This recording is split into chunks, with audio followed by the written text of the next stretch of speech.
First of all thank you JBL to gave this product.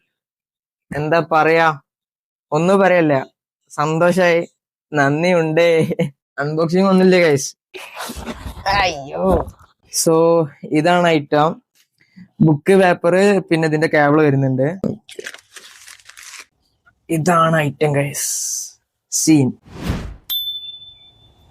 ഭയങ്കര കംഫർട്ടായിട്ട് ഈ സാധനം. ഇനി ഇതിന്റെ ഫീച്ചേഴ്സിന്റെ സൈഡിൽ വരികയാണെങ്കിൽ കണക്ടിവിറ്റി പോപ്പപ്പ് വരും. ഇതിൽ ഒരു നോയിസ് ക്യാൻസലേഷൻ ആണെങ്കിൽ അഡാപ്റ്റീവ് നോയിസ് ക്യാൻസലേഷൻ ആണ് better than active noise cancellation guys. മറ്റൊരു ഹൈലൈറ്റ് പറഞ്ഞാൽ ഇതിന്റെ ബാറ്ററി ബാക്കപ്പ് ആണ് ഗൈസ്. ടോട്ടലി 70 ഹവേഴ്സിന്റെ ബാറ്ററി ബാക്കപ്പ് ആണ് ഈ ഒരു ഐറ്റം കിട്ടുന്നത്. ആൻഡ് ആൾസോ ഇത് 5 മിനിറ്റ് ചാർജ് ചെയ്താൽ ഏകദേശം 3 മണിക്കൂർ നിങ്ങൾക്ക് കൺസിസ്റ്റന്റ് ആയിട്ട് യൂസ് ചെയ്യാം. ഇനി ഇതിന്റെ സൗണ്ട് ക്വാളിറ്റിന്റെ കേസ് വരികയാണെങ്കിൽ പറയേണ്ട കാര്യമില്ല ഗൈസ്, JBL ആണ്, അറിയാലോ. ഇത് ലേറ്റൻസി വളരെ കമ്മി ആയതുകൊണ്ട് തന്നെ ഗെയിം കളിക്കാൻ അടിപൊളിയാണ് ഗൈസ്. സോ പബ്ജി ഒക്കെ സീനായിട്ട് കളിക്കുക. അപ്പൊ ഇതിന്റെ ലിങ്ക് വേണ്ടവര് ജസ്റ്റ് JBL കമന്റ് ചെയ്താൽ മതി, ഞാൻ DM ചെയ്തിട്ടുണ്ട് ഗൈസ്. Okay bye.